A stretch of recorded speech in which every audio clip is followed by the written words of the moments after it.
Vamos lá, então.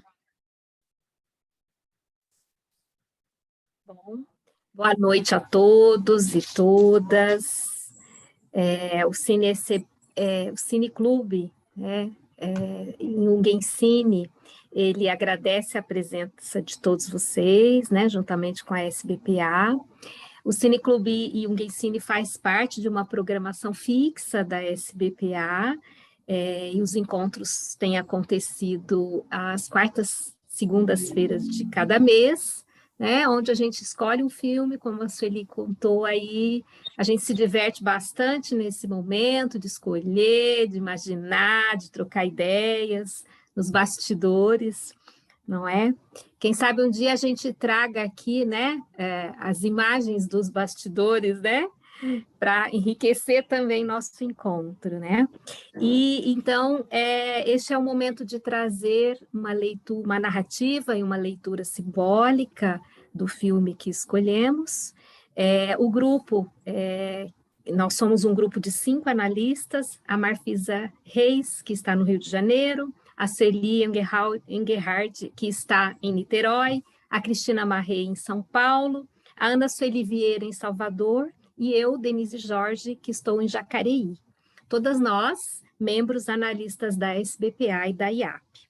E o que a gente faz aqui é oferecer a nossa leitura simbólica deste filme escolhido, mas lembrando que existem, na perspectiva simbólica, existem muitas possibilidades de leitura, né? E por isso é muito importante a participação de todos e todas aqui, de cada um de vocês, né? Trazendo também o seu olhar, a sua perspectiva, e isso vai enriquecer bastante. Então, nós convidamos a todos para ficarem até o final, depois da apresentação da Sueli. Os microfones vão ficar fechados no momento da apresentação, mas ao final eles serão abertos. Quando a pessoa levantar a mão, a Maria Cristina Marrei, vai estar no chat, né? Então, vocês podem fazer observações, comentários ou perguntas via chat, ou levantar a mãozinha, e aí a Cris vai estar aí administrando para poder cada um ter o espaço de fala. Isso é bastante importante, né? Como a Sueli disse, né? Essa importância de que vocês participem e troquem para enriquecer, para nutrir, para que todos nós possamos, então, fazer o baile, né? Que aqui possa ser o nosso baile, o nosso momento de compartilhar, de confraternizar também. E nós pedimos que convidamos vocês a deixarem as câmeras abertas, porque é muito gostoso, embora a gente esteja no online, ou porque estamos no online, poder olhar nos olhos de vocês, poder ver as fantasias, já que estamos no baile das loucas aqui, de cada um, não é? E cada uma. Então, durante a apresentação, a gente vai estar com os microfones fechados, mas de preferência com as câmeras abertas. E para essa troca ficar bem interessante, a gente convida que vocês fiquem até o final da apresentação. E hoje a Sueli, então, vai nos brindar com a leitura dela. A Sueli, ela é psicóloga, analista junguiana, membro da SBPA e da IAP, terapeuta de família e de casal e fundadora do Instituto Formador CAPSE. E o filme, como vocês sabem, né, é O Baile das Loucas, com direção e roteiro de Mélanie Laurent. E foi lançado em 2001, é um filme francês. Então, tem a palavra, Sueli, bom evento para todos nós. Boa noite a todos, muito obrigada a presença maciça de vocês aqui no Rio. Estamos num pós-carnaval, né? Teve o desfile sábado e sexta-feira, e vão agora fazer a avaliação para desfilar as campeãs no sábado que vem. Então, nada mais interessante do que nós podemos criar esse momento dessa confraternização. Olha, eu vou dividir a tela, compartilhar com vocês, tá? E tomara que dê tudo certo, senão eu vou chorar E vamos lá. Então, está aí o nosso início, né? Falando um pouquinho do Baile das Loucas e nessa coisa gostosa desse momento, desse cine-clube que a gente fica tão alegre em estar compartilhando, né? Bom, fim do século XIX. O feminino desastrosamente submetido ao masculino, regente, opressor e repressor da expressão natural desse princípio formador da humanidade. Época em que a doença mental regente era a histeria, com suas conversões e expressões corporais distorcidas. Na clínica neurológica La Petite-Salpêtrière, vai ocorrer o encontro de duas mulheres, que, de maneiras opostas, representam a apropriação que é feita do corpo feminino como propriedade privada. Um objeto de não está mudando o slide. Obrigada, minha amiga, porque eu já sabia que isso ia acontecer. Eu treinei com o nosso colega, passou. Agora não vai passar, né? Porque tinha que fazer isso. Então, vamos voltar. Prontinho. Passou? Passou? Agora sim, está no segundo. Sim. Tá. Então, agora vamos para o terceiro. Esse aí é que fala da questão, né, que vocês viram, olha que bonito, como apertava a mulher o tal do espartilho, que transformava os órgãos dela nisso aqui, quando deveria estar assim. Tá? Eu acho que eu vivi nessa época que eu detesto que apertem minha cintura. Então, na clínica neurológica La Petite-Salpêtrière, vai ocorrer o encontro de duas mulheres que, de maneiras opostas, representavam a apropriação que era, ou é ainda, feita do corpo feminino como propriedade privada, um objeto de estudo e de cumprimento às ordens dadas. O Hospital Salpêtrière, em Paris, habitava o dobro da marginalidade feminina, pois apenas por ser mulher nos séculos XVII e XVIII já se era colocada dentro de uma margem social restrita. O hospital foi mandado construir por Luís XIV em 1656 e acomodava as mendigas, as cegas, as prostitutas, as órfãs, as epiléticas, as que tinham retardo mental e as ladras. Todas as mulheres que se desejavam manter longe dos olhares públicos eram ali internadas, sem diferenciação entre saúde mental, criminalidade ou orfandade. Entre os séculos XVII e XVIII, chegou a ter de 6.000 a 8.000 internas. A mulher que não correspondia aos cânones definidos à época para a feminilidade era considerada um perigo ou alguém que deveria ser afastada da vida cotidiana. Em relação ao tratamento das internas, só em 1795, o médico Pinel foi... desculpe, peraí, fiz besteira.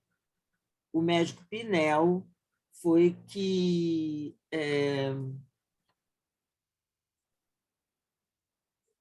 aboliu de forma pioneira o encarceramento dos enfermos mentais. Salpêtrière ganhou grande reputação para a psiquiatria e, no século XX, foi o maior instituto neurológico da Europa. O trabalho pioneiro de Jean-Martin Charcot sobre os transtornos mentais havia ganho reconhecimento em todo o continente. Sigmund Freud assistiu às suas conferências teatrais, durante as quais hipnotizava as pacientes que tinham diagnóstico de histeria. Charcot teve seus opositores em relação às suas exposições teatrais chamadas Lições Abertas ao Público, que era um verdadeiro espetáculo, mais do que um método de cura. Esses opositores diziam: Charcot e os muros do hospital mais prejudicavam do que ajudavam a curar, pois não livravam os internos de suas dores e sofrimentos reais ou inventados. Foi nesse hospício que se criou a famosa iconografia fotográfica de Jean-Martin Charcot, 1825-1893, onde documentava, entre outros, os ataques convulsivos de histeria. Augustine, uma das pacientes mais fotografadas, tem uma triste história de abuso pelo seu patrão desde os 13 anos de idade. Ela era uma empregada doméstica, que também esse patrão abusava da mãe dela. Ela nunca se recuperou e viveu institucionalizada até morrer e se vestia de homem. Tem uma outra vertente que diz que ela fugiu vestida de homem lá do Salpêtrière. Suas fotos e a de outras internas podem ser comparadas com as das santas do cristianismo, com um olhar assim para mais além, como se já não pertencessem a este mundo, num transe místico. Quando a humanidade perdeu sua ligação com a natureza e com o caminho da abundância e do pensar coletivo, quando surgiu o pastoreio, aí começou a se processar a separação de valores. Os homens pastores tinham um valor a mais do que as mulheres que ficaram ligadas à agricultura. Aparentemente, a agricultura regida pela grande deusa fica como inferior e o pastoreio, os homens pastores no trato dos animais, regidos pelo deus Pan, fica como superior. Aqui tem início a dinâmica de desequilíbrio entre feminino e masculino e, portanto, entre mulher e o homem. As mulheres, até então designantes da família, o deixam de ser. E o processo patrilinear se instala para haver a herança dos bens e riquezas obtidas. A antropóloga Marija Gimbutas, 1997, fala como esses povos nômades e matriciais, originais do crescente fértil, que honravam os princípios masculino e feminino como co-criadores do mistério da renovação da vida, ao sofrer as ondas migratórias ou invasões dos povos kurgans, que é um nome genérico, vindos das estepes russas, foram dominadas e submetidas por eles. Esses povos vieram de uma grande distância, eram caçadores de animais, dominavam os cavalos, tinham superioridade bélica, com elite de guerreiros e, além de tudo, cultuavam deuses masculinos. Eram divindades da guerra, aos quais animais eram oferecidos em sacrifício, e eles se sobrepuseram à grande deusa dos povos agrários, aquela que cria a partir do seu corpo. Com isso, o culto à deusa da fertilidade vai se perdendo, e essa passa a ser associada ao Deus pelo casamento ou pelo filho que será gerado. Posteriormente, será colocada em posição antagônica ao Deus regente, passando a ser dominante as figuras dos deuses masculinos. O que se dá no aspecto mítico religioso é reproduzido de modo bastante evidente no social humano. No mito babilônico da criação do mundo, o herói Marduk, após chamar Tiamat, a deusa-mãe, de louca, mata e governa o cosmos. A morte de Tiamat é o início da instalação do mundo patriarcal, onde a humanidade será criada para os deuses descansarem. Humanidade escrava dos deuses? É uma pergunta. Jung fala que o ser vivo tem uma alma que por si só gera vida. Por isso, Deus insuflou em Adão um sopro divino a fim de que ele tivesse vida. Segundo seu pensamento, esse sopro vital é o que tira o humano da inércia e o impulsiona a ir em busca de coisas novas e inacreditáveis, que impulsiona o ser a desafiar o status que vive, né, o status quo vigente, e desafiar-se em sua mesmice. Essa energia faz o ser humano ousar. O sopro vital anima. Ânima não é um conceito filosófico ou dogmático. Jung pontua como um arquétipo da natureza do ser e que traz em si o somatório de todas as afirmações do inconsciente, da mente primitiva, da história da linguagem e da religião. É um factor no sentido próprio da palavra. Na Bíblia, a história de Caim e Abel é a reprodução desse início da valorização do Deus Yahvé pelo pastoreio, algo recente, em detrimento da agricultura, algo antigo e já estabelecido. Com a ação de Caim de matar Abel e a terra, sua parceira, abrindo a boca para sorver o sangue derramado, Yahvé o pune, fazendo-o sair do solo fértil e vaguear a esmo. Caim será o pastor errante, e que não será assassinado porque terá o sinal de proteção colocado por Deus Yahvé em sua fonte. O destino do povo hebreu é o destino de Caim. E assim o pastoreio passa a ser nômade também. Fundamentos do arquétipo da ânima, um dos aspectos do inconsciente, encontramos no reino dos deuses, diz Jung. A luminosidade dada às ações e aos fatos é obra sua, e como também os opostos, o bom e o mal, o perigoso, o mágico, o revelador, o fundamental, assusta a moral constituída.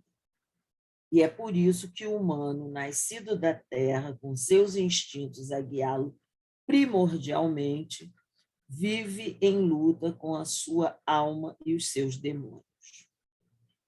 Jung afirma que no homem, o que não é eu masculino é seu oposto feminino, e que isso reconhecemos por sua projeção sobre as mulheres e vice-versa. E complementa que tanto a vida do corpo quanto da psique vive e é vivida, muito melhor e de forma mais saudável, sem as convenções que buscam condicioná-lo. Na antiguidade, a magia era o cerimonial sagrado próximo à natureza e que acontecia ritualisticamente para o fato se dar. Era a evocação de uma atividade. Posteriormente, ela passa a ser considerada, pelo olhar do masculino construtor de uma nova ordem, uma magia de revelação. As mulheres que lidam com as plantas, que criam remédios e poções, podem também criar venenos. Através de um elemento da natureza, usa misturas que levam esses elementos a revelarem a sua verdadeira natureza. E aí, as mulheres passam de sacerdotisas da deusa a curandeiras e, posteriormente, a serem consideradas bruxas e personagens maléficas diabólicas. Como exemplo, Circe e Medeia. A magia passa, então, a ser de dominação.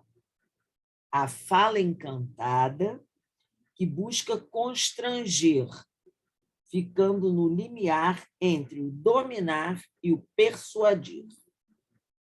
A retórica é a arte de dominar o ser através da palavra. Há um elemento político nessa forma de expressão, que une logos e eros. Mulheres rezadeiras usam as repetições de orações sagradas para ajudar na cura de enfermidades do corpo e da alma. A fala encantada hipnotiza. A vida é, ao mesmo tempo, sabedoria e loucura. E como o homem para Jung, ao chegar ao mundo, não o compreende, resta a ele interpretá-lo. E antes que nós, humanos, existíssemos, nada era compreensível de significado. Com isso em mente, nós vamos conhecer um pouco da história trazida por nosso filme. Nele, uma mulher, Geneviève, filha de um famoso cientista médico, pratica a enfermagem no Salpêtrière, seguindo com afinco e determinação a orientação do pensar científico dos médicos no trato com as ditas, entre aspas, loucas, que lá eram depositadas quando a família não conseguia torná-las contidas dentro do padrão social vigente, ou quando faziam algum ato de rebeldia e insubordinação. Além, é claro, de haver as mulheres neuroticamente histriônicas lá alocadas. Lá, uma outra mulher, Eugénie, que dentro da rigidez familiar buscava a liberdade em relação aos papéis sociais impostos, ela fora escondida ao enterro de Victor Hugo, que comoveu toda Paris, e a ela de maneira intensa, e que tinha aguçada sensibilidade e busca de conhecimento, sendo capaz de se relacionar com outras dimensões energéticas, além daquelas que todas nós conscientemente operamos.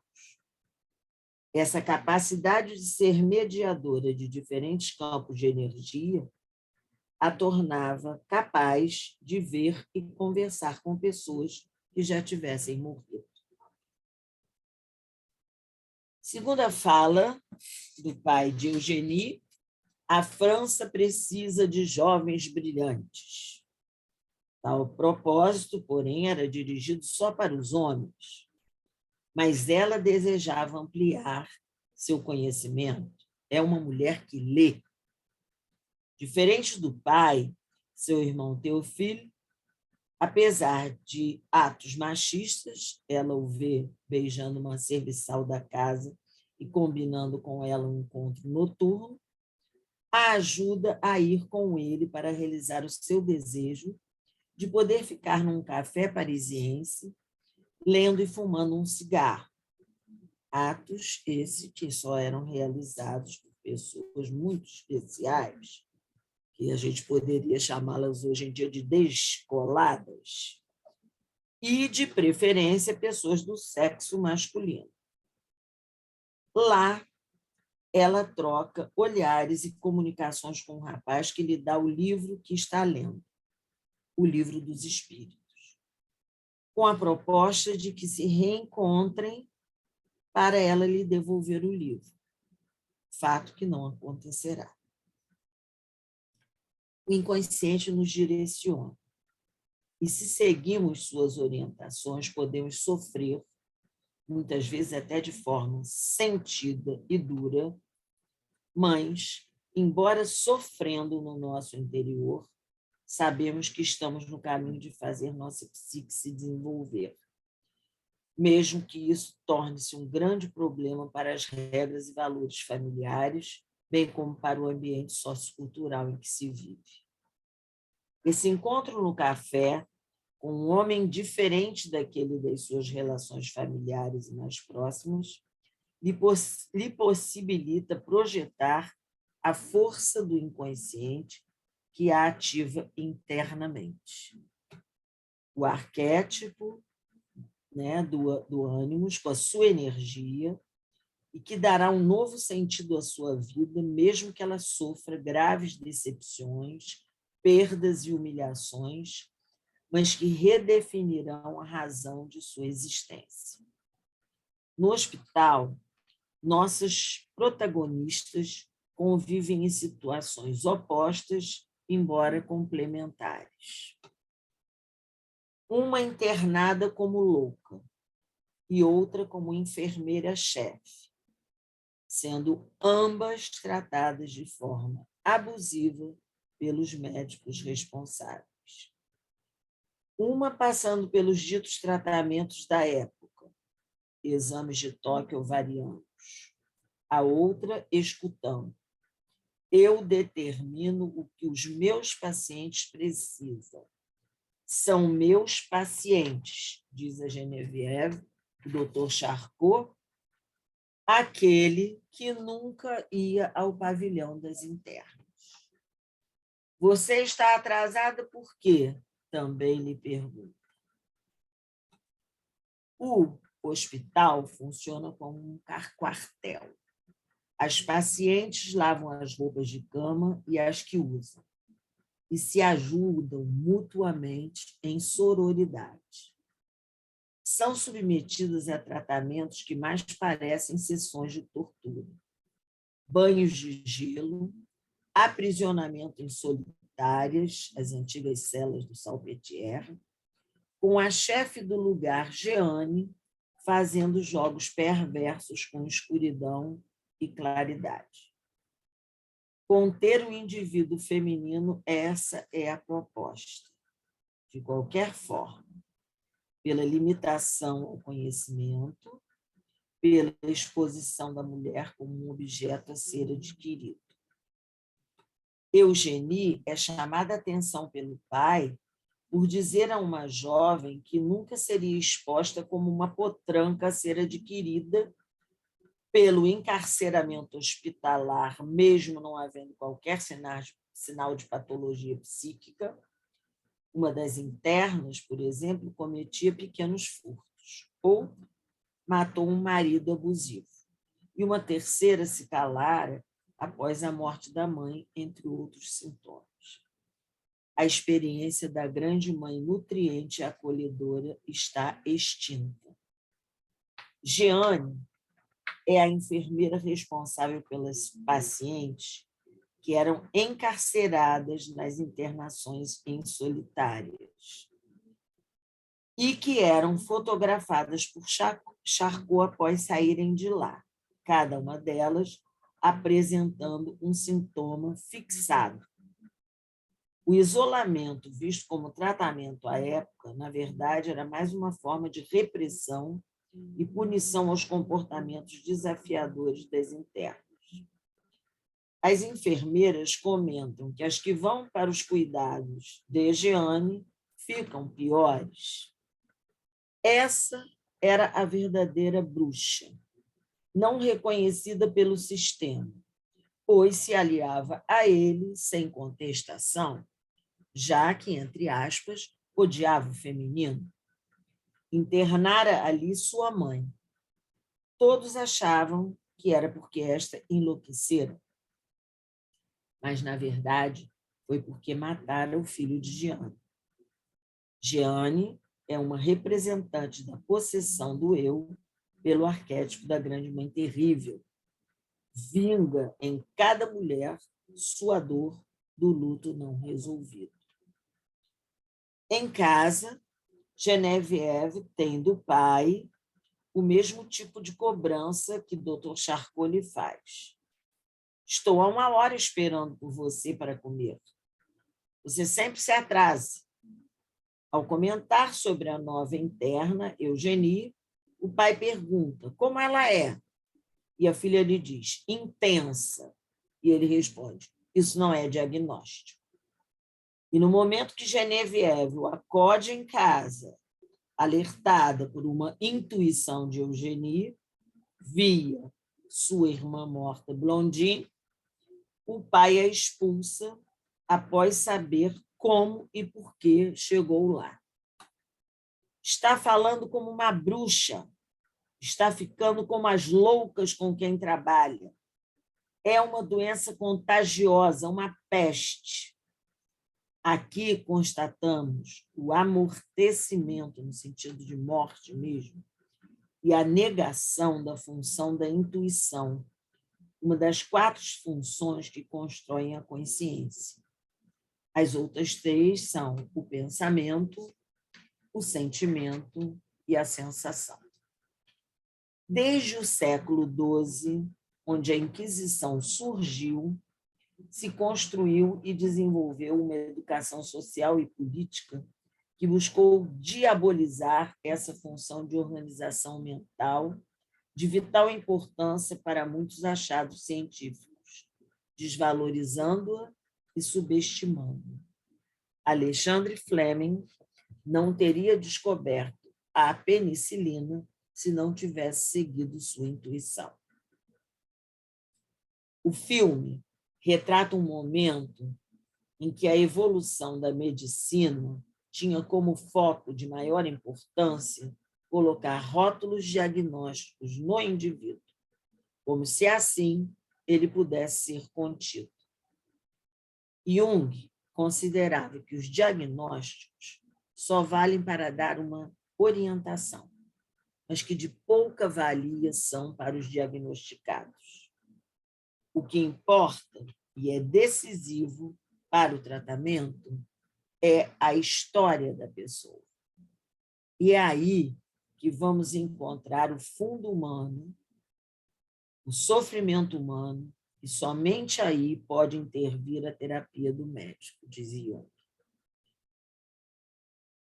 Assim, ele resgata a medicina da época do deus Asclépio, na Grécia Antiga, quando o indivíduo era escutado em sua dor, submetido a um sono de incubação para ser tocado pelo deus, e o sonho que aí tivesse contado e encenado no anfiteatro de Epidauro, para se curar e processar a sua recuperação de saúde, além das ervas que ele deveria ser orientado a usar.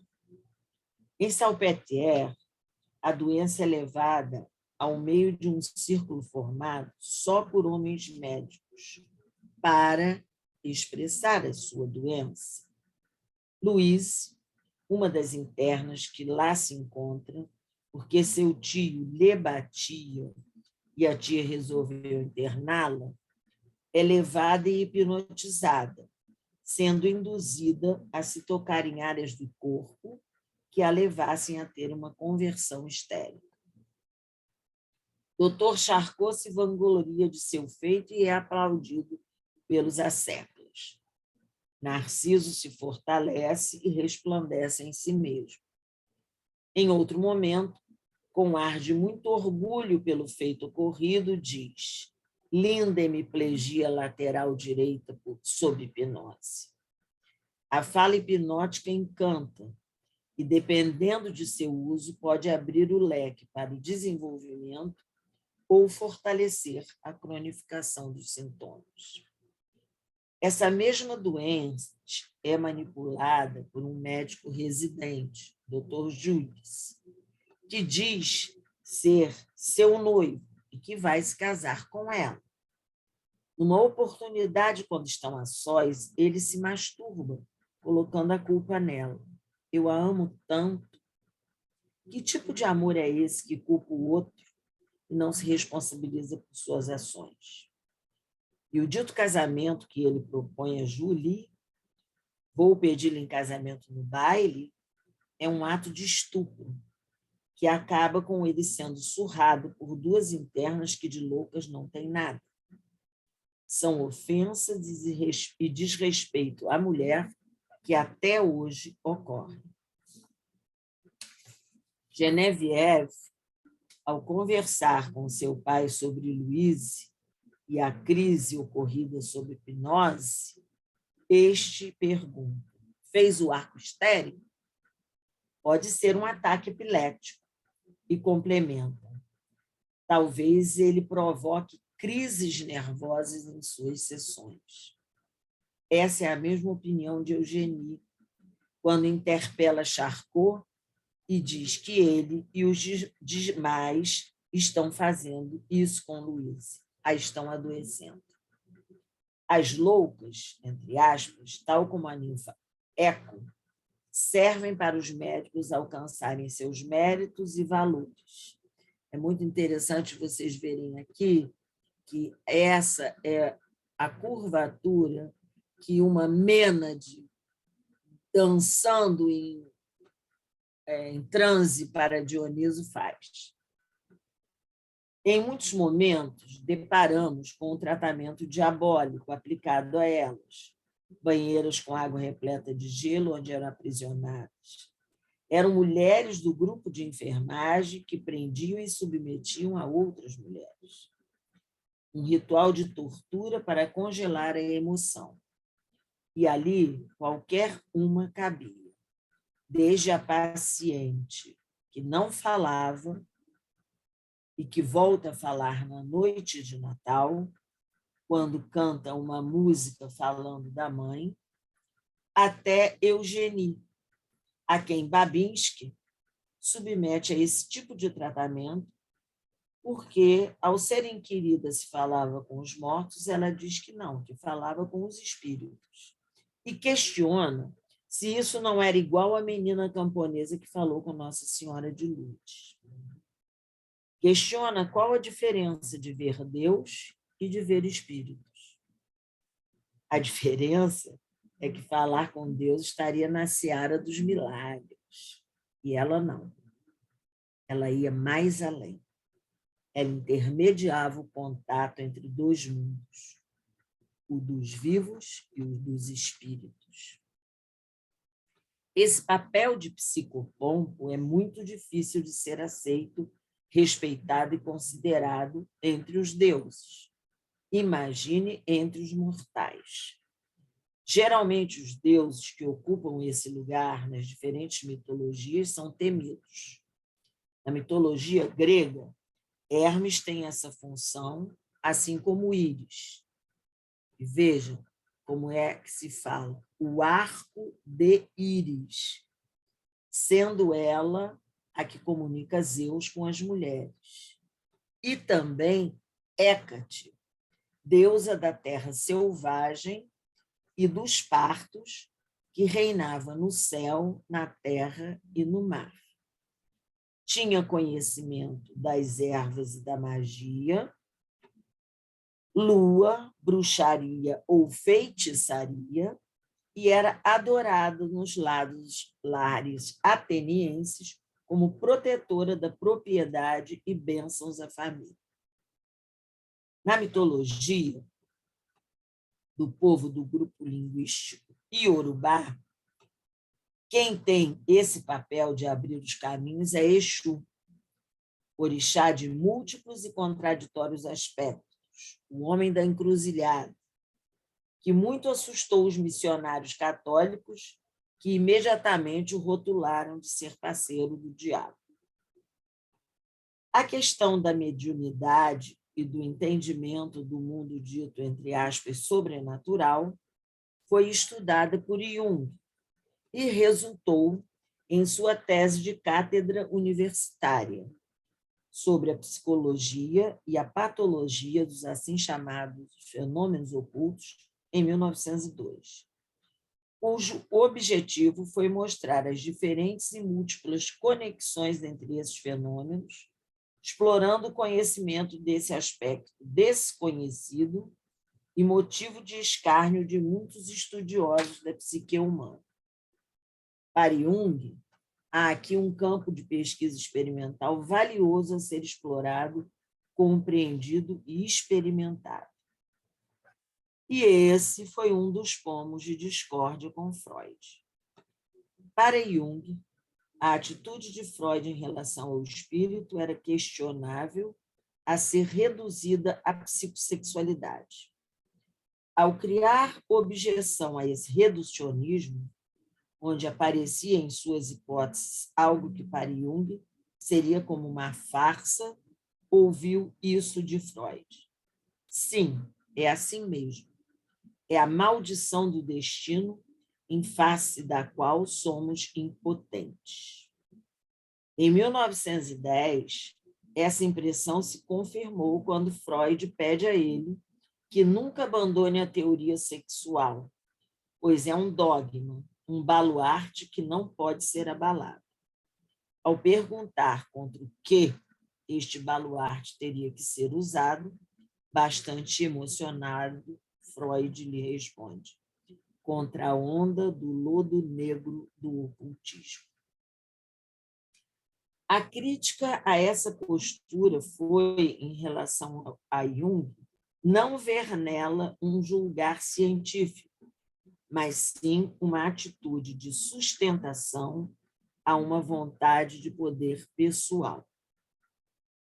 Freud vivia sua teoria da sexualidade religiosamente, e havia luminosidade nela, mas Jung dizia que sua terminologia a colocava como exclusivamente biológica. Essa posição mostra o desconhecimento e a negação da, entre aspas, ciência, então vigente, de trabalhar com, abre aspas, o que a filosofia e a religião, assim como a parapsicologia nascente, diziam da alma. Fecha aspas, fala de Jung. Essa unilateralidade do olhar freudiano perdeu de vista o paradoxo e a ambiguidade que os conteúdos do inconsciente trazem à consciência. Tudo que dele vem tem, segundo Jung, um alto e um baixo, um interior e um exterior.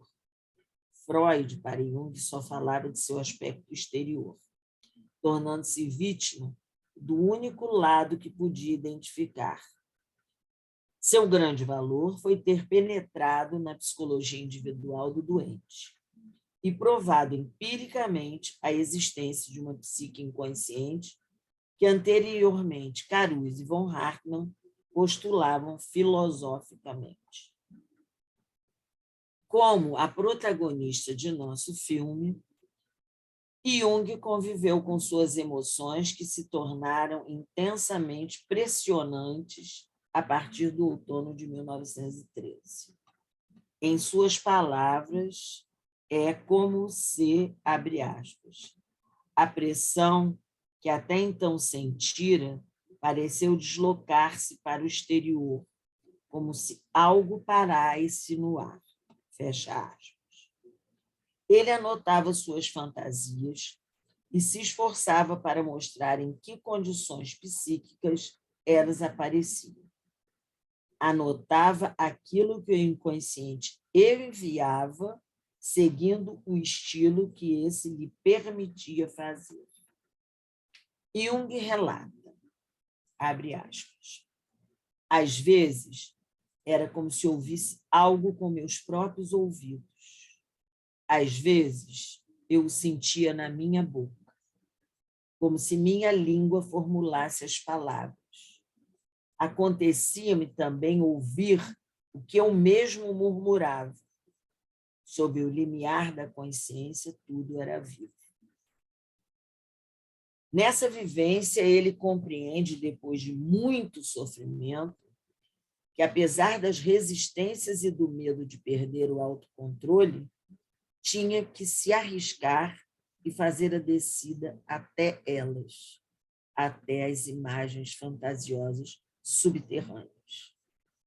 Que se a elas não fosse e fizesse esse duro percurso, não poderia pedir que seus pacientes o fizessem. Essas imagens, em outra época, seriam consideradas divinas ou demoníacas, e Jung as denominou arquetípicas. Seu encontro com a natureza interna do homem é o processo experimental científico que guia sua teoria sobre a psique. Hoje que o livro vermelho é conhecido e agora os livros negros, podemos confirmar que seu caminho científico esteve sempre ligado à sua vida mítica. Diferente do livro dos Espíritos, lido por Eugenie, que deu sentido à sua experiência vital, e por Geneviève, que compreendeu Eugenie, Jung, em 1916, publica um folheto de uma pequena parte do livro vermelho, Os 7 Sermões aos Mortos. Antes desse folheto ser produzido e publicado, vários fenômenos de natureza parapsicológica ocorreram em sua casa, culminando com a presença de inúmeros, entre aspas, espíritos, aos quais Jung pergunta o que aquilo significa. Eles lhe respondem que haviam voltado de Jerusalém, onde não encontraram o que buscavam. Com essas palavras, inicia-se esse folheto que tem como subtítulo 7 exortações aos mortos, escrito por Basílides de Alexandria, a cidade onde Oriente e Ocidente se encontram. A fuga de Eugenie, ajudada por seu irmão e Geneviève, e a permanência de Geneviève como interna, e não mais enfermeira-chefe do Salpêtrière, ocorre no baile anual onde, entre aspas, a sociedade de elite, os médicos, ciceroneados por Dr. Charcot, participavam da exposição de suas, entre aspas, potrancas loucas, onde eram vítimas de todo tipo de abuso e desrespeito a partir dos ditos, entre aspas, normais. Esse baile, tal como a cidade de Alexandria, faz os opostos se encontrarem, e nele não sabemos bem quem são, entre aspas, os loucos e quem são, entre aspas, os normais. Estamos no século XXI e deixo perguntas no ar. Realmente o feminino projetado na mulher deixou de ser objeto de consumo abusivo e desrespeitoso? Quando se aceita viver guiado pela intuição, isso é igual a enlouquecer? Mulheres que ganham posições de destaque e valor em suas carreiras são respeitadas e consideradas tanto quanto os homens? Já ouviram falar da maldição do Oscar? A conferir.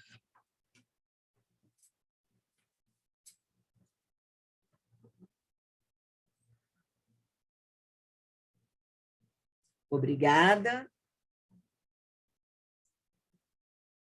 E agora abro para vocês trocarem comigo.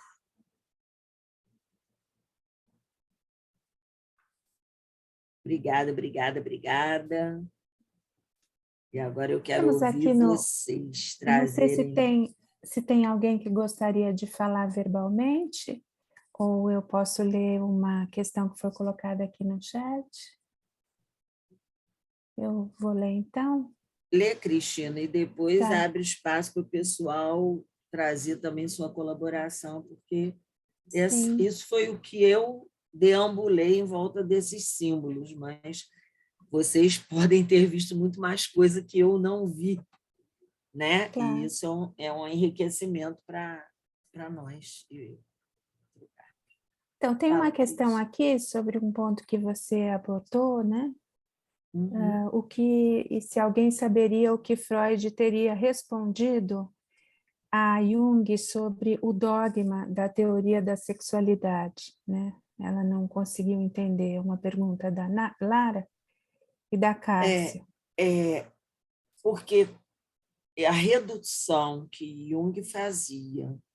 que Freud fazia, a própria expressão né, do espiritual sobre o caminho da biologia e baseado no dogma da sexualidade, reduzia esse aspecto onde a sexualidade é um dos caminhos em que a emoção se expressa, mas não é o único.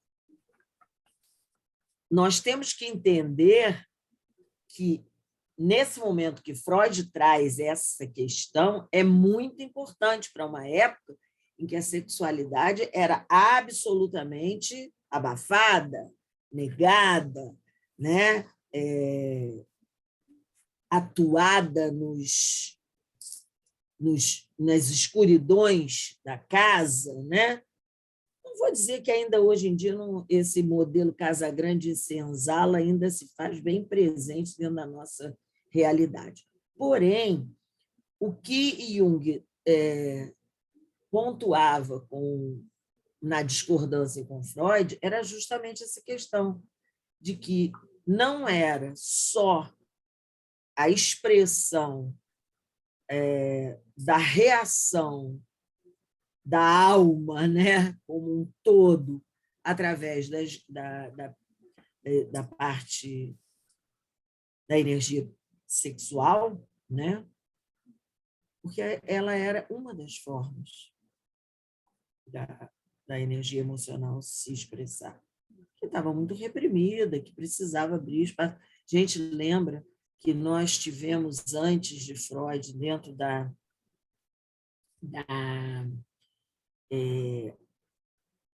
humanidade, aquele período da era vitoriana,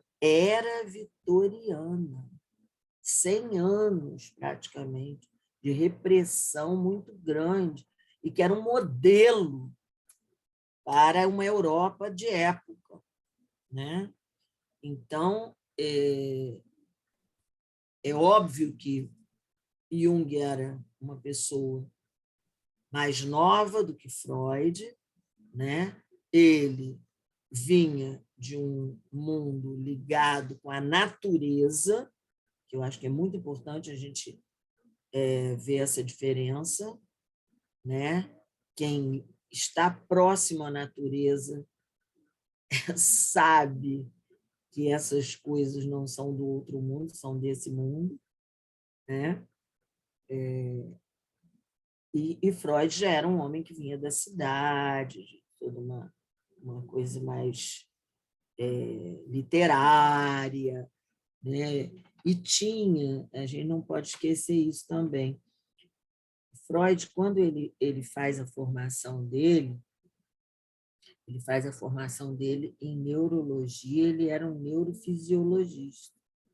Então, vocês imaginem que ele era aquele homem que ia lá nos detalhes, né, do corpo, dos nervos, dos neurônios humanos. E Jung, quando faz a formação dele, ele faz em psiquiatria, que é um outro viés. E ele vai buscar uma formação que, na época, era até, entre aspas, assim, meio mal vista dentro da medicina. Mas ele tinha lido um livro do Krafft Ebing que deu a ele uma noção de que o ser humano, que a emoção humana estava dentro da alma do ser, né? Então, não sei se eu respondi, se alguma colega quer completar, ajudar aí. Eu acho que caberia também a gente retomar, né, o conceito de libido, né, para Freud e para Sim. Jung, que eu acho que foi um grande divisor de águas, né, que está retratado no livro Símbolos da Transformação, de 1912, quando então foi feito esse grande marco De divisor, diferenciação. diferenciação entre eles. E onde Jung vai definir a libido como energia psíquica que pode se ligar a qualquer atividade humana, não simplesmente como a energia sexual. Libido para Freud está igualado à energia sexual. E Freud acreditava que os fenômenos religiosos, os fenômenos místicos, seriam Eram por ali. sublimações da energia sexual, né? Já Jung considerava como manifestações da psique igualmente valiosas, né? Independentes da energia de sexualidade. Então, essa é a grande diferença entre ambos. Quando ele estuda e se propõe a estudar os fenômenos religiosos, fenômenos ocultos, ele está estudando esses fenômenos como expressões da psique, né? Como considerando... Não como um desvio, né? Isso, como não um como desvio energético. Da libido. Esse foi o grande ponto, marco, né, de diferenciação deles, né? Foi. Fala, Paula. Paulina. Paulinha, é Paulinha. Boa noite, gente. Boa noite. É muito bom estar com vocês, uma discussão muito profunda, assim, o filme em si, o livro também, né, muito profundo. Quando eu estava assistindo, eu lembrei muito do livro Holocausto Brasileiro, né, que pega uma questão mais ampla, não só relacionada à mulher, mas ao ser humano. Mas eu queria lançar aqui uma pergunta, tá, Sueli? Sim. Se vocês não acham também que a base filosófica de Jung é um divisor de águas para toda essa diferenciação também em relação à teoria freudiana, o fato de Jung ter muito jovem uma relação com Schopenhauer, com Nietzsche, com a filosofia da antiguidade grega, e o próprio Goethe, né? Não vamos tirar Goethe do âmbito da filosofia, faz com que essa visão de mundo dele, inclusive nesses conceitos, como o que Cristina traz de libido, que tem uma visão mais ampla, mais humana. Claro, essa relação filosófica tem muito da relação com a natureza, a gente sabe o quanto o contato da natureza faz de nós mais humanos, até há quem diga que houve um corte, né, da desumanização do ser humano exatamente quando ele se afasta mais da sua condição de natureza, sua condição de essência. Mas a questão é o que vocês acham de como Jung passa a observar o mundo à sua volta a partir desse contato dele com a filosofia que o intrigou tanto, né? Ele bebe Nietzsche, se perde em Nietzsche, vai buscar Schopenhauer para responder o conflito que Nietzsche põe nele, e como isso foi um divisor de águas para a visão que Jung tem. Sem dúvida. É mais um, né? É mais um diferencial, porque, assim como eu estava dizendo, Freud teve toda uma formação acadêmica, tem uma história que eu não sei se vocês sabem, mas Freud tinha uma irmã que tocava piano e que, em um determinado momento, ele pediu à mãe que mandasse ela parar de tocar piano, porque estava atrapalhando os estudos dele. Então, a gente não sabe se a gente perdeu uma pianista aí, né, que poderia ser uma pianista famosa. Então, eu acho que tem também... Aí, se a gente ampliar, Paula, a gente vai ver muito mais coisas. A gente vai ver a questão também, vamos dizer, da cultura, do espaço cultural de cada um, né? Freud judeu, Jung não judeu, né? Vocês sabem que dentro do judaísmo o ventre da mulher é a terra de Israel. Então, o filho gestado ali é um filho, ainda mais masculino, né, de grande valor.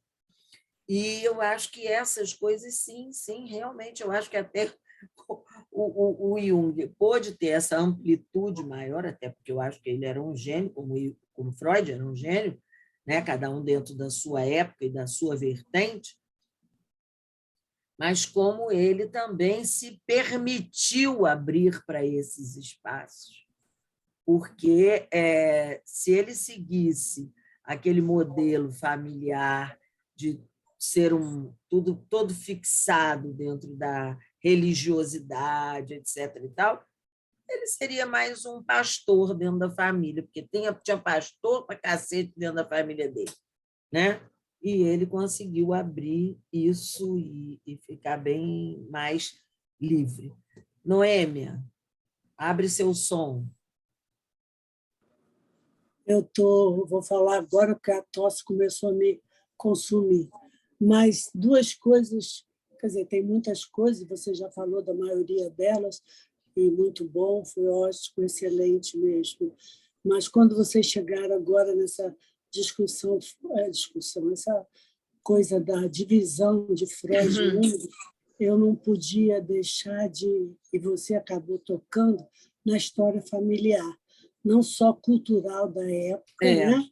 Mas a questão também grande é que Jung tinha um problema com o pai, que o pai, ele achava que o pai tinha dogmas, que não tinha uma relação com a própria comunidade em que ele vivia. Além da família dele já ter essas coisas do espírito que eu via atrás lá quando estava o pai, quando estava vendo, via a mãe atrás. Então, tinha todo um ambiente que já levava essa sensibilidade desde muito cedo, isso está descrito. Mas foi muito interessante que isso tem muito claro nas cartas Freud e Jung, quando eles estão discutindo isso, a questão do pai, né? Vou falar da família, né? No filme O Baile das Loucas, está se falando o tempo todo das famílias, da briga entre as famílias, de como ela vai presa para não ficar presa, aspas, vai para o hospício, né? Para não incomodar aquela família, e se passou o tempo todo. Da mesma forma como com Camille Claudel aconteceu a mesma coisa. Eu estava falando antes, porque ela estava ofuscando o próprio Rodin, né? Que eles queriam muito juntos. E foi presa, ela não pôde mais, teve um triste fim, né? Mas o que eu queria falar dessa questão familiar, da relação que a gente preza muito, é que, na verdade, houve uma quebra entre pai e filho. Freud representava exatamente o padrão dogmático do pai de Jung. E ele não pôde suportar, né? Não só Freud, que tinha esse traço autoritário que você acaba de dizer da irmã, né? Não aceitava nada que não fosse dentro daquele mecanicismo neurofisiológico, ele era mecanicista, né? Razão, e ele briga, então, nessa história da libido poder ser uma expressão além de somente da sexualidade. Então, ali há uma quebra também no poder, no pátrio-poder, né? Eu acho que isso amplia a questão da própria família, né? Que nós vemos hoje, o dia a dia, isso também, e em vários, né? Pessoas, em vários trabalhos, em vários grupos, né? Que acabam brigando por questões pessoais mais do que científicas, né? É verdade. Isso aí. Obrigada, Noemi. Muito bom. Lara. Oi, Lara. Boa noite. Boa noite. Fala.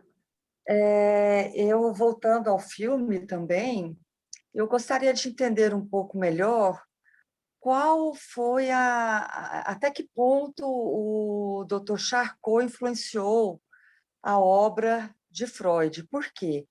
Vendo esse filme, eu não sei se aconteceu com outros aqui, mas eu fiquei extremamente incomodada com a figura do Charcot, como ela é apresentada no filme. Eu não sabia que a gente, o pouco que eu já estudei, a gente passa por cima rapidamente, né? Eu tinha a impressão de que ele fosse alguém que, de certa forma trouxe algo novo, até contribuindo aí para o desenvolvimento da psicanálise, da futura psicanálise. Mas, no entanto, a gente vê uma figura extremamente negativa. O filme mostra como se ele fosse o próprio demônio, né? Eu fiquei num mal-estar tremendo com isso. E falei, meu Deus, é dali que veio tudo, dali que veio Não, Freud, Lara, veio Jung, veio presta tudo isso. atenção. Eu busquei muito isso falando da questão, né, de como vem a magia através dos objetos, né, e a fala, que a fala é uma fala hipnótica, né? A fala é o primeiro grande uso que Charcot faz da hipnose, que é de grande valor, que de início o Freud e Bleuler, né? Eles usaram muito a hipnose, até que eles perceberam que dentro daquele uso da hipnose havia apenas um deslocamento do sintoma, saía da mão e ia para a cabeça, saía da cabeça e para a bunda, saía da bunda e ia para o pé. Então, mas, por exemplo, eu tenho formação em terapia familiar. Eu, Marfisa, Noêmia, não sei mais quem daqui do nosso grupo tem. Nós temos, dentro da terapia familiar, Milton Erickson, que foi um hipnotista nos Estados Unidos, e que ele fala da fala hipnótica, que você desvia a atenção daquele indivíduo de um fenômeno que está maltratando eles, destruindo ele. Ele dá até um exemplo no dia que o filho caiu e abriu a boca, sei lá, e ele diz assim, o menino chora, lógico, saindo sangue, ele diz, que bom sangue vermelho esse. Isso significa que tem muita força nesse sangue. Daí o menino já vai acalmando, porque está vendo que ele tem uma força dentro dele. Quando vai suturar, ele diz assim, observa, conta para ver se ele vai dar 32 pontos ou se vai dar apenas 5. Então ele fazia, com essa fala, um desvio da atenção emocional para um outro fenômeno. Então, nesse ponto, eu acho que Charcot foi um excelente introdutor deste fenômeno. Porém, Lara, você há de convir todos nós temos um momento de ver aquela figura que desfilava no carnaval, que era hors concours sempre, que fazia aquelas fantasias lindas, maravilhosas, que ganhava Clóvis sempre... Bornai. Clóvis Bornai. Todos nós temos momentos de Clóvis Bornai na nossa vida. E acho que ali, naquele momento, foi trazido à consciência de que Charcot também fazia daquela metodologia que ele estava introduzindo, e ele tinha um domínio muito interessante sobre isso, o seu momento Clóvis Bornai. Tanto que ele fazia isso em reuniões públicas, o que era uma exposição do paciente, aquela coisa toda, que antigamente não se pensava nada disso. Aquela maluquice que vem, não pode falar, olha o paciente. Naquela época, botava nome, sobrenome, tudo e acabou-se. Né? Por quê? Era um princípio que estava se começando a compreender a necessidade de se olhar o ser humano, mas como era uma época de estar em busca do ponto, até quando eu vejo esse negócio, ponto G da mulher. Gente, o que é isso? Ir lá buscar um ponto dentro da gente que vai dar prazer? Gente, a coisa é muito maior do que isso, né? Mas você vê que é o reducionismo, é a coisa de reduzir. não está errado, era o processo da época, mas na época também surgem pessoas que dizem esse não é o único caminho. Isso, para mim, é que é a grande maravilha que esse filme mostra. Porque, apesar de uma época de muita repressão, de muito domínio do patriarcal, do iluminismo, daquela coisa toda, da verdade que tinha que sair, né? Lembra que estava tirando da igreja o poder e vindo para a ciência, para a universidade, então estava tudo muito configurado nesse poder. Mas haviam pessoas que diziam, mas não é bem assim. Pode ser outra coisa além disso. Então, acho que... Oi, Noemi. E foi através desses bailes da louca, da exposição, Bloyle, Freud tiraram as mulheres dos porões para os salões. Exatamente. Então, isso aí foi um grande momento disso, através do sofrimento de muitas mulheres, através, talvez, desse momento de Orconcourt, do Charcot, que ele achava que estava fazendo, estava conseguindo alguma coisa. Freud percebe que tem mais alguma coisa ali. Eles começam a ver, o próprio Bloyle, e através de Charcot, que nos é ensinado, né, que vem a histeria, que ele estudou mais a histeria, mas foi ali que Freud tira, né, Freud e outros, né, claro, as mulheres dos porões, porque elas estavam nos porões da histeria. As mulheres eram histéricas, o útero dela é o hister, né? Ela andava pelo corpo. Então, a mulher, qualquer coisa, qualquer emoção dela era histeria. E aí, tanto que não havia a histeria no homem, porque era uma doença do útero, né? Só depois. E aí começa, sim, a ser analisada. Aí passa para os salões, ela sobe, né? Graças a essa exposição maligna. Né? E mesmo que suba de uma forma tosca, sim. mas se apresenta. Mas agora ela é visível, ela está aí para ser vista. Veio né? E não está encoberta. E nós Fala, estamos aqui. Ana Su quer falar. Eu queria falar 3 coisas que me chamaram a atenção na conversa. Foi lindo lhe ouvir, Sueli, foi muito Obrigada, maravilhoso. Eu queria falar o seguinte: a diferença Freud e Jung, eu acho que eu considero assim que é muito importante, né, nessa evolução que eles tiveram, é a percepção que eles tinham do inconsciente. Então, para Jung, vinham coisas maravilhosas do inconsciente. Ele disse que a história da vida dele, foi o inconsciente que se realizou. Então, para Freud, o inconsciente era resultado das experiências vividas, recalcadas, não aceitas, não é? Com a tonalidade afetiva diminuída naquele momento. Então, eu acho que isso marca muito essa diferença. Uma outra coisa que me chamou a atenção é essa época, e isso vem caminhando, né, na história da humanidade, a dificuldade de se aceitar as diferenças.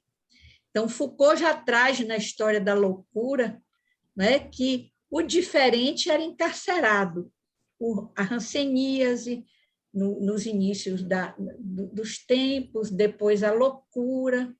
Não é?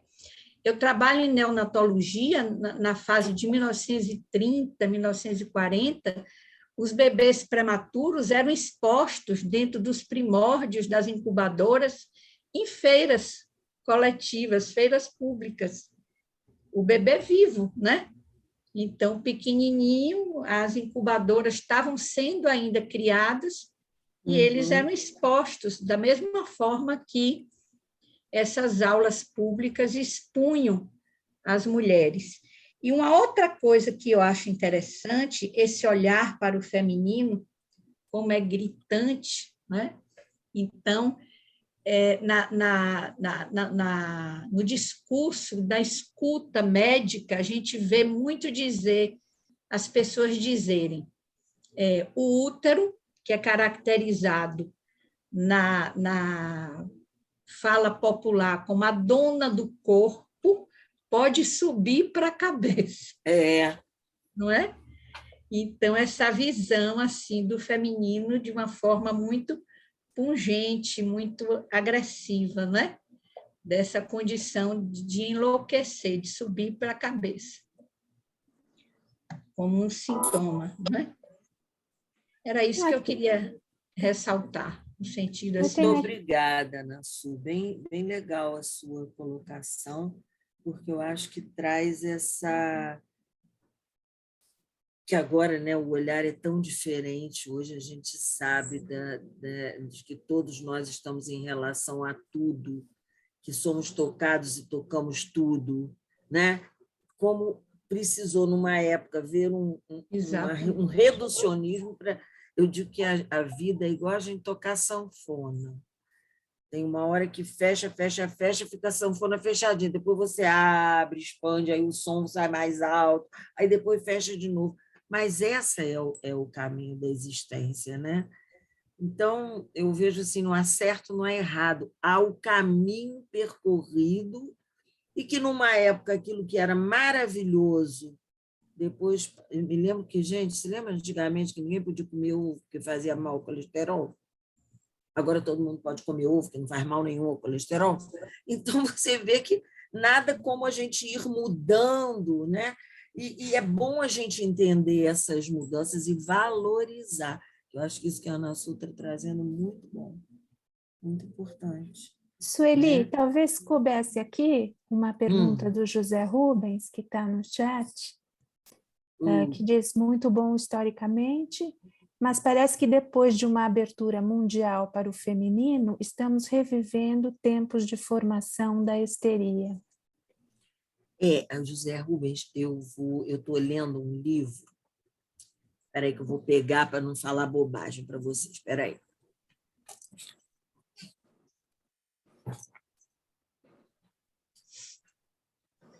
Que eu sou horrorosa, sabe? Eu pego o livro, eu leio, mas depois eu esqueço o nome do livro, etc. Chama-se Mistérios da Lua Negra. Lilith, Kali, Hecate e a cura dos arquétipos femininos sombrios no mundo moderno, de Demetra George. Esse livro foi publicado em 1992. Ela faz uma leitura super interessante da fase negra da Lua e ela fala da distinção do que está acontecendo nessa mudança para a era de Aquário, né, saindo da era de Peixe para a era de Aquário, que é justamente esses períodos que nós estamos, que nós já entramos na era de Aquário, mas que esse período, que seria o período que no mensal são 3 dias da Lua Negra, mas numa medida que tem um nome lá específico, que eu não vou saber, mas aqui no livro diz, é o período que a Lua fica negra.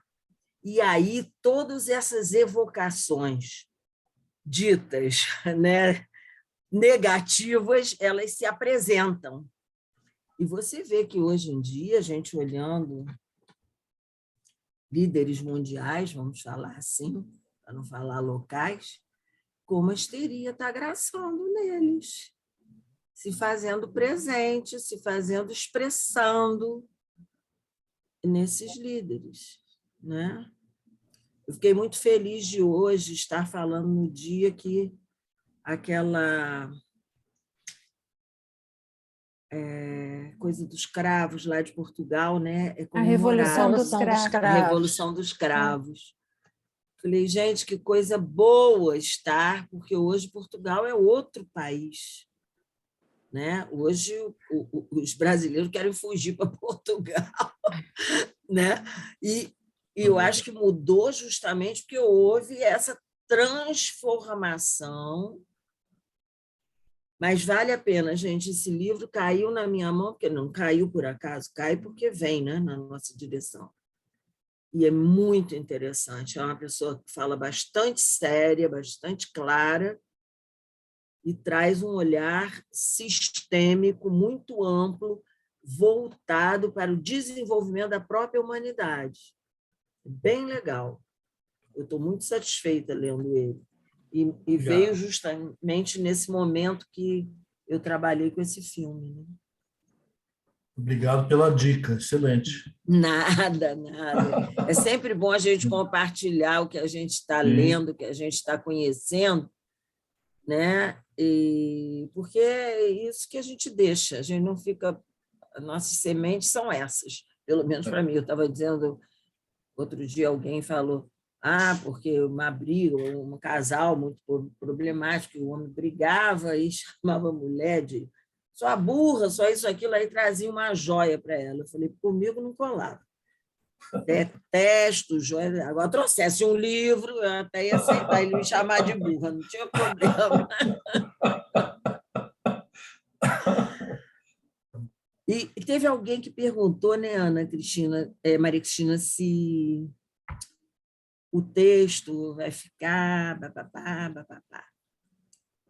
Nós temos uma ideia que a gente está cozinhando assim, um pouquinho, né, no nosso Atanur, né, de fazermos um livro desses nossos encontros. Silvia, manda brasa, fala aí o que você quer falar. Boa noite. Boa noite. Eu estou assim, encantada. Eu acho que a sincronicidade me trouxe aqui hoje. Esse assunto me apaixona e eu invoco o caráter dialógico, dialético do Jung, a presença dele em Eranos, né, conversando com todo tipo de gente, sobre todo tipo de coisa. E, assim, se eu puder dar uma contribuição Pode a vocês, dar quantas você quiser. Será excelente. Seria lembrar o Carlo Ginzburg. Eu amo o Carlo Ginzburg, eu queria casar com ele, mas ele fez uma pesquisa em fontes primárias, é um cara que comeu a poeira dos arquivos e ele estudou tudo que ele pôde sobre o saber, sobre a construção dessa crença da dominação, do controle sobre o feminino patriarcal, uma crença que atravessou os séculos e os continentes. E eu sou uma estudiosa do imaginário, nessa vertente do Dirhan, do Bourdieu, do Castoriadis, do Jung, que nasceu lá em Eranos, e me preocupa, nós estamos assistindo uma contaminação, né, do imaginário por fake news. A humanidade já viveu isso na diáspora da escravidão, na diáspora de todas as inquisições. Goebbels fez isso durante o nazismo, e a gente não fala disso, isso fica na sombra. A epistemologia trata ciências do imaginário como se fosse a louca da casa até hoje. Exatamente. E o oitavo acima é como que a gente lida com isso? Porque é uma possessão de um complexo coletivo, uma coisa... como é que a gente faz com isso? Pois é, Silvia, isso eu acho que o que você está trazendo é uma coisa da qual nós nunca vamos nos livrar. O que nós podemos, cada vez mais, como indivíduos, né, como não divididos, compreender que esses fenômenos. Você está falando das fake news.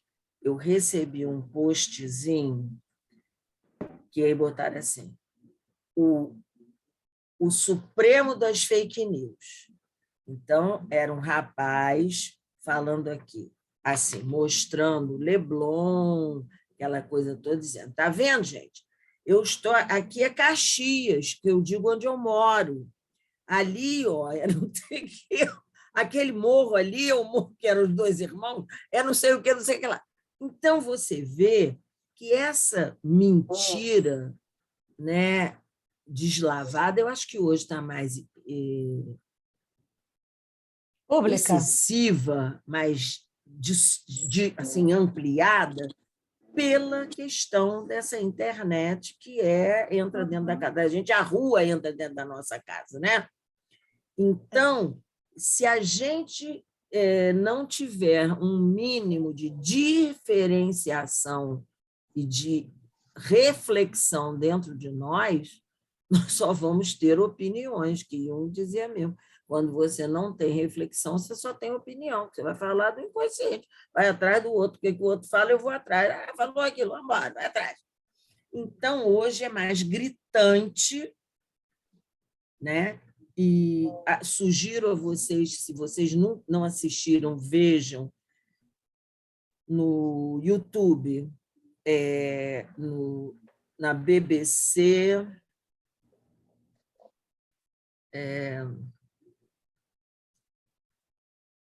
que são pequenos trabalhos que foram feitos. Por exemplo, foi feito um trabalho sobre a questão da Rede Globo, mas que faz uma ligação com toda a história do Brasil, desde o início lá da comunicação, que vale a pena ser visto, porque foi um documentário proibido. É BBC com documentário. Vale a pena ver, que agora está disponível, e vocês vão entender muitas coisas, que não começou ontem, não começou agora, começou lá atrás, né? Eu achei muito engraçado que outro dia eu estava ouvindo o Show Opinião, tem também no YouTube, Nara Leão, Zequete e aquele outro que eu me esqueci o nome, que é nordestino. Então, o Zequete, ele diz por que ficou esse apelido nele. João do Vale. Isso aí, obrigada. Aí, ele diz que o pessoal falava assim, não, dona fulano, Zé ficou quietinho. Aí, Zé quietinho, e ele resolveu botar K, porque, na época, o K estava muito poderoso dentro da coisa, que era Khrushchev, era Kubitschek, e o outro K lá que ele faz, Kennedy. Aí eles depois caiu em desuso, mas, entendeu? Então, é muito interessante a gente ir escutar aquelas coisas lá de trás, porque lá já vai falando do que aqui nós estamos vivendo. É duro, né? Porque eu pensava que eu nunca ia passar mais por uma coisa tão horrorosa como passei em 64, 68, aquela época que, né? Mas agora está...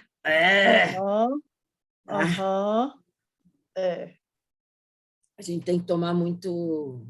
Eu chupo Rolaids, sabe? O antiácido americano, para aguentar um pouquinho.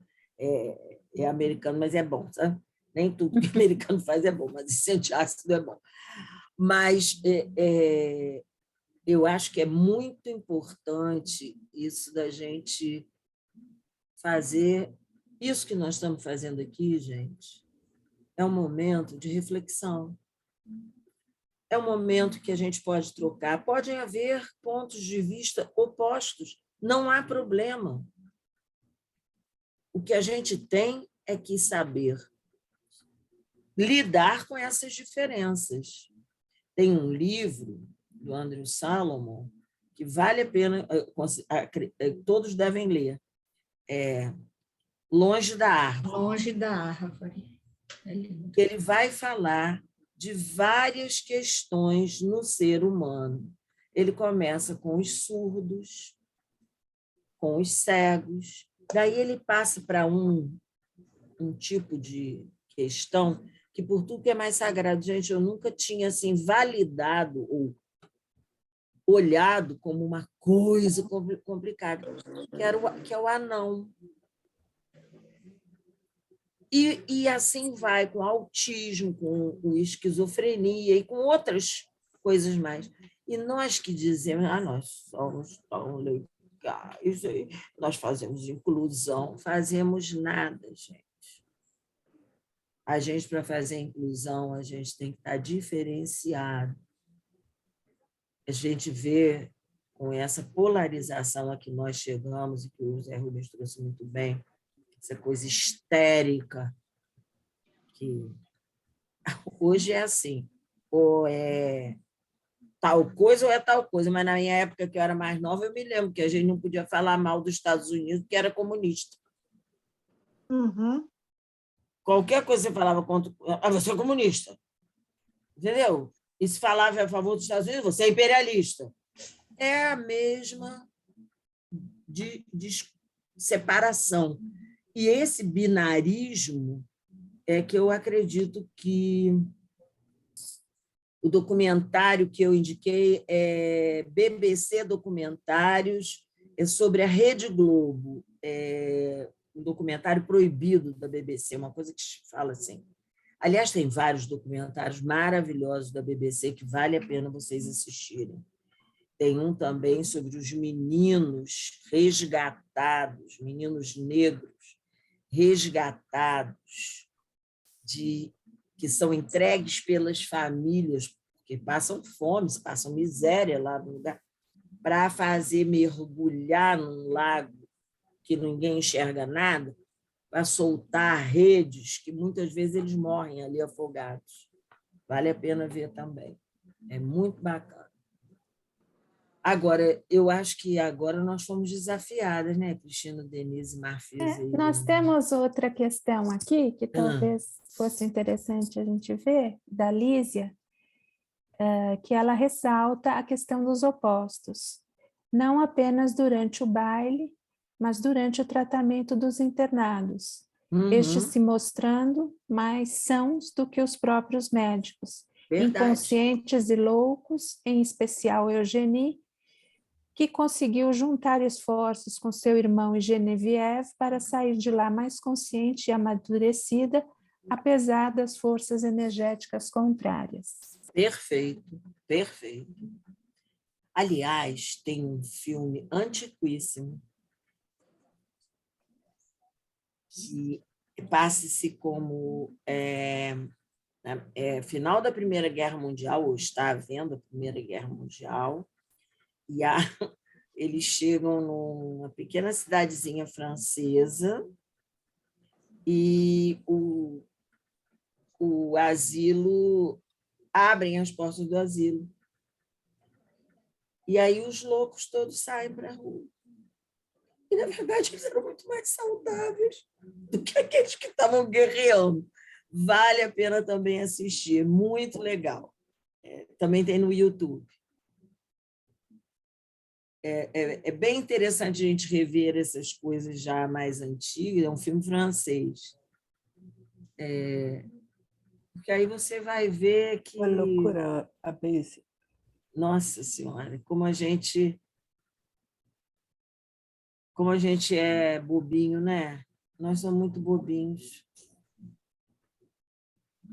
Fala, Marfisa. Então, queria parabenizá-la pela sua fala, pela sua apresentação, muito rica, muita coisa, muita informação. Foi assim, um prazer te ouvir. E voltando ao filme, tudo que vocês estavam colocando, eu vi assim, eu li o livro, gostei bem mais do que ver o filme. Acho que o filme é mais desconcertante, ele tem coisas, cenas que a gente imagina, mas acho que não chega a tanto, né? E algumas coisas não tem no livro, e o livro tem uma delicadeza maior, uma sensibilidade na relação entre elas, que é assim, que nos toca muito. É um livro muito bonito. Aí eu estava vendo aqui até uma fala do Goethe, que diz o seguinte, que a loucura, às vezes, não é outra coisa que a razão apresentada sob diferentes formas, né?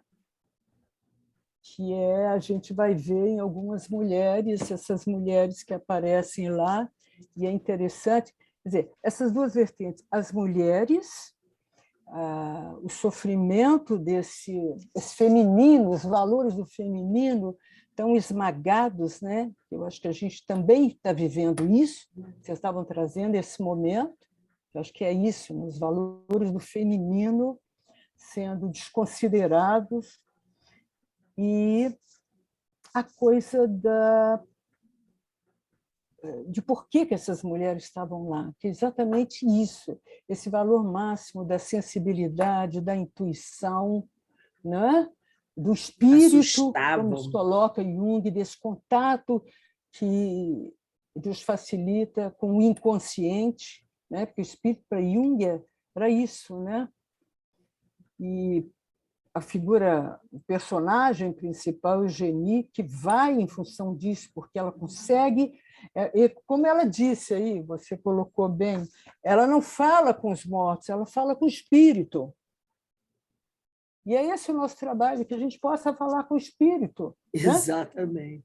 Que a gente possa, a saúde que Jung nos apresenta nesse sentido, de que possamos falar com o espírito, possamos, como disse, como escreve o Lamento dos Mortos, né? Ter essa capacidade de lidar com o nosso inconsciente. Não? Uhum. E essas personagens são interessantes. Eu achei muito interessante a Thérèse, que ela traz o outro lado, que ela mata o marido e ela diz que só se arrepende de não ter feito antes. Então, ela traz um lado oposto aí do sofrimento, porque ela não está lá, ela não se coloca naquele lugar como infeliz. Infeliz era fora de lá. Talvez a loucura lá fora, não é? Porque ela diz, isso está aqui no livro, né?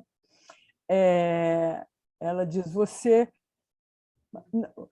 eu fui algemada na hora, porque ela joga o marido no rio, né?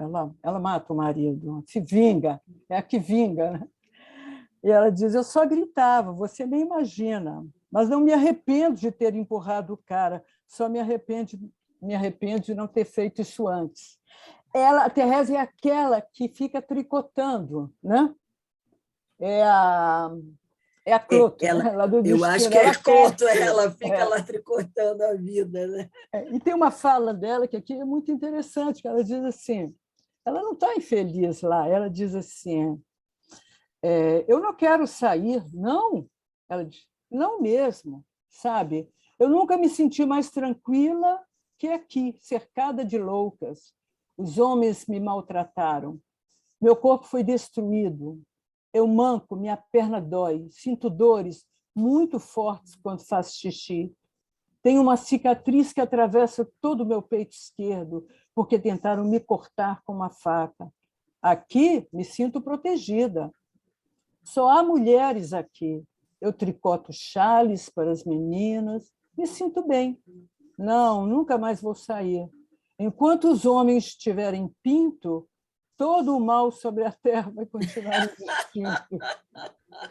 Então, ela traz agora, né, um contraponto aí, né, do que seria essa loucura. Pois é, e agora que compraram tanto Viagra para o Exército, é assustador mesmo, né?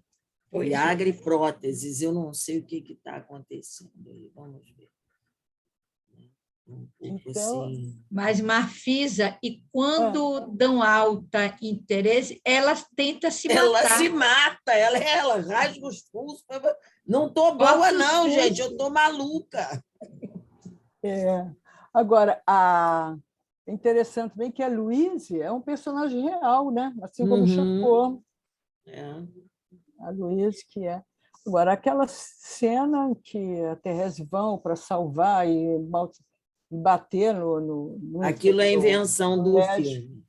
Aquilo é invenção do tem filme. No livro. Deveria ter no livro. É a nossa vingança. Vou dizer para ela, moça, olha, copia aqui o finalzinho, bota mais aqui esse pedacinho. Aí, fulana foi lá e deu umas cacetadas. Então, e é muito interessante, porque eu acho que a gente, quando vê o filme, lê o livro, vê o filme, você vê também, eu acho que é uma coisa que eu também estou estudando, eu estou velha, mas eu estudo. Não quero parar de estudar, não, que eu quero morrer estudando. eu estudo com um professor de literatura que ele está fazendo um trabalho da tela, né, com a escrita. Então, ele dizendo como é que você faz, não só com a escrita, gente, com outros tipos de expressão, como você faz a tradução para uma outra arte de expressão daquela mesma ideia.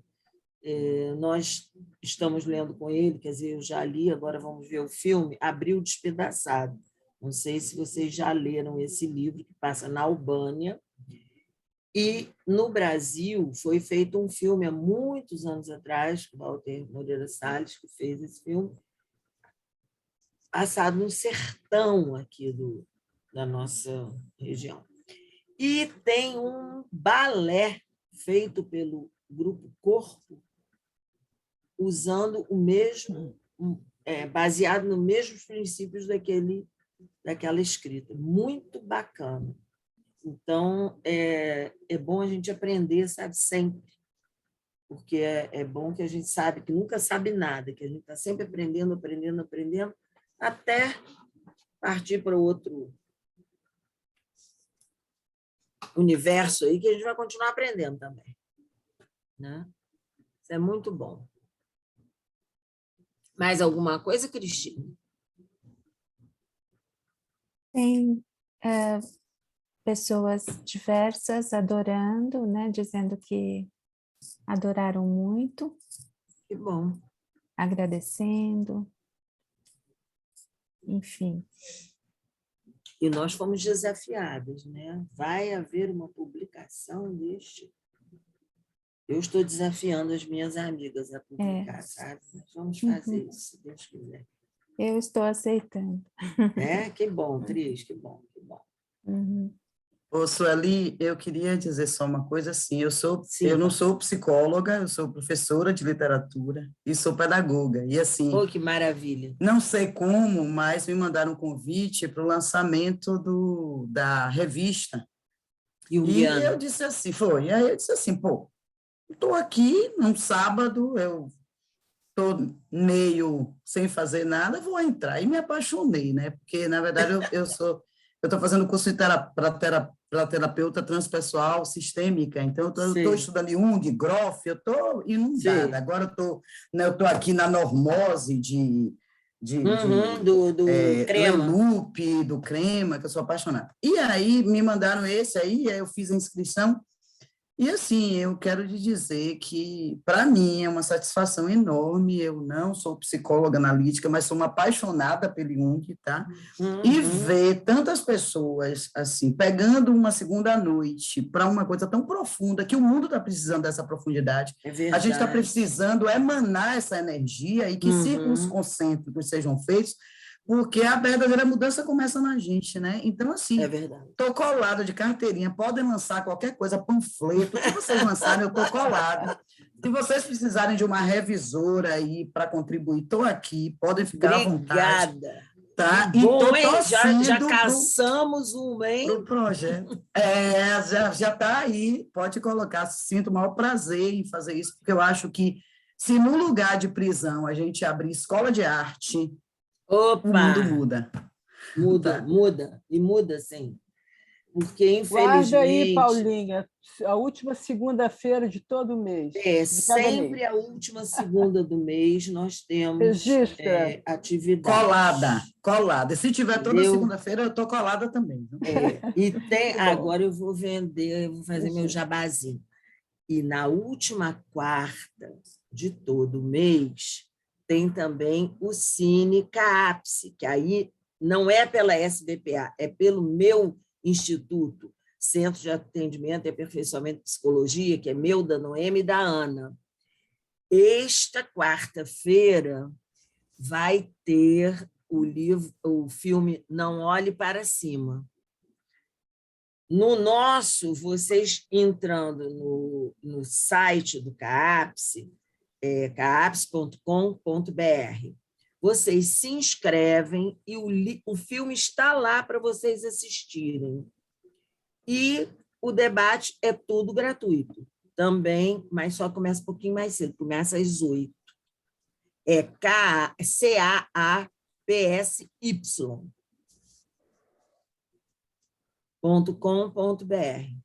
Esse filme é muito bom, viu, Sueli? Muito legal, polêmico, muito bom. Muito bom. Nós já tivemos, no mês passado, a Filha Perdida, e quem se inscreve e participa pode ver os outros filmes e ver também o debate que fica gravado. Entendeu? Então, convido vocês também para quarta-feira agora. E lembrando... Desculpa, Cris. Só para lembrar que os nossos também ficam gravados, disponíveis no canal também. No YouTube. Não é? Nós também fica lá. Podia falar o próximo filme já? Isso que eu estava pensando. Pode falar, acho que vale a pena. Deixa aqui para vocês, eu acho que vale a pena todo mundo se interessar. Nós vamos ter também uma apresentação igualmente linda do filme Um Bonde Chamado Desejo, pelo Vitor Palomo, analista, colega nosso da SBPA. Então, todos já se sintam convidados. Na última segunda-feira. Segunda de maio, né? A última segunda de maio. Última segunda de maio. Que é bem gostoso, é bem a gente poder conversar, poder trocar ideias, poder... Olha aqui, Sueli, eu vou falar... enriquecer, né, Cris? Vou aqui falar um comentário da Gina. Sueli, achei você um barato, espontânea e cheia de energia. Obrigada pela oportunidade. Obrigada. Mas é que o campo energético também é bom. Exatamente. Uhum. Então, a gente diz que o caldeirão mexe e vai trazendo, né, os ciclos em direção a quem está naquela mesma vibração quântica. Isso. Muito bom, gente. Eu agradeço também a vocês, numa segunda-feira, estar aqui para falar de loucura. Mas é muito bom a gente falar, né, das nossas loucuras, porque quando a Denise falou, Sueli, como é que eu te apresento? Eu falei assim, Sueli é uma das loucas que vai apresentar o trabalho. Né? Porque é bom a gente não ficar muito presa nas certezas, porque, aliás, não tenho certeza nenhuma. Né? A única certeza que a gente sabe é que a gente está aqui, que nós somos infinitos num tempo finito.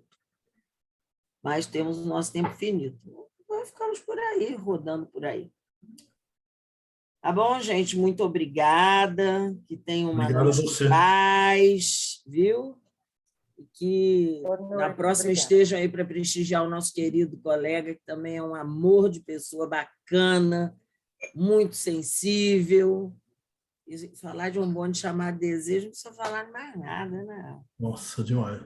É muito é a continuidade da tua palestra. Né? Exatamente. Tá bom, gente. Boa noite. Fiquem com Deus. Boa noite. Até. Aí vou depois, quando tiver o online, a coisa do meu livro, eu vou avisar.